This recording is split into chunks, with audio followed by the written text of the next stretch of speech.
Welcome to Garrett CompSci. This is CS Principles on Code.org. Unit 3, Lesson 6, Debugging. And now we're taking a look at the activity levels for Lesson 3.6. And here on Level 1, we have 4 console.log statements. Console.log statements are supposed to produce some output here in the debug console. We can run it real quick. And look, it produces an error on line 2. And we can look and we see it's an error right there on line 2 because of that red square. And down here, there's some text about the error. Oops, we can't figure out what green is. Perhaps you meant the string green with quotes. So what it thought was that green was some code, like a variable name. And it really just needs to be some text, aka a string. And strings are enclosed in double quotes, just like they are on line 1 and line 3. So now, let's try it again. We can speed it up, and we get everything we expect. Here's my favorite color, green, and here's my favorite number, 5. Numbers do not have to be enclosed in quotes. Level 2. Debug this program. Okay, so let's speed it up a little bit and we will run it. So it breaks on line 4. Set property of the main text, which I think is probably this. The text color should be set to blue. And it says, oops, we can't figure out what blue is. And so we need quotes again for the color name blue, just like we have quotes for the font family Arial down here.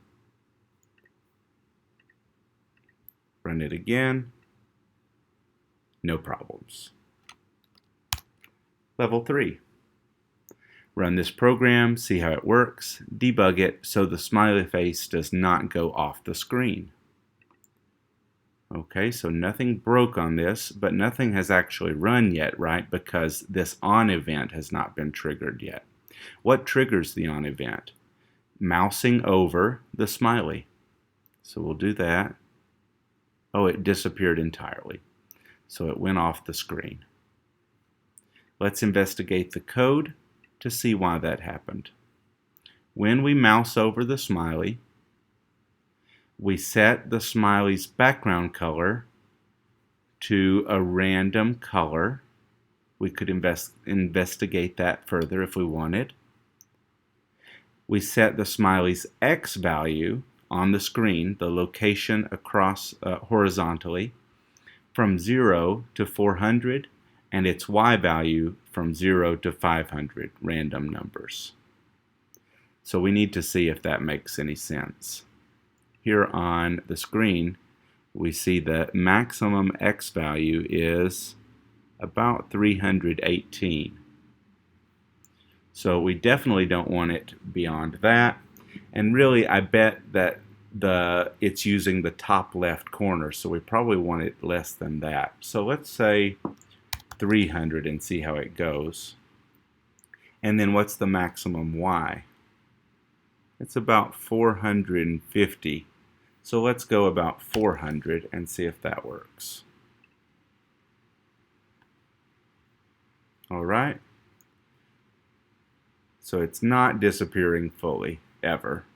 And we could do the math a little bit better to make sure if we didn't want it ever to go off the screen at all.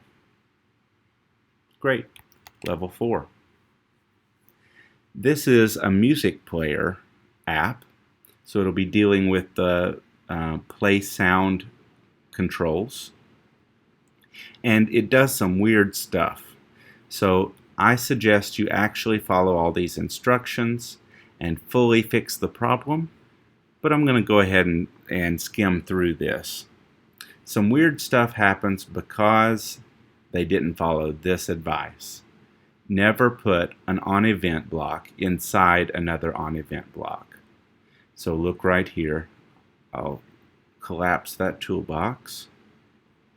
Here is an onEvent that is only reached when the up button is clicked. So when the up button is clicked, then there's this onEvent inside here. So this down button click, play button click, stop button click, none of them are listening for that event. None of them are waiting to be triggered because they have to be triggered by this first. So none of these onEvent blocks should be inside. Drag each one of them out of this first onEvent and make them just underneath it. And then test all of this code and see if anything else needs to be changed. Level 5. It says hunt for the bug. So you can test this. Oops, we need to answer their question before it'll let us test it. All right. Now we can test this by clicking the blue button or the red button and seeing what happens. I'm going to make it all the way fast. When I hit the blue button, the red button changes. And when I hit the red button, the blue button changes. So I've just described out loud to myself and to you exactly what has occurred. When I do this, this happens. When I do this, this happens. And that gives me my hint of what's wrong. So I need to go look. Blue button click sets all of these properties of red button.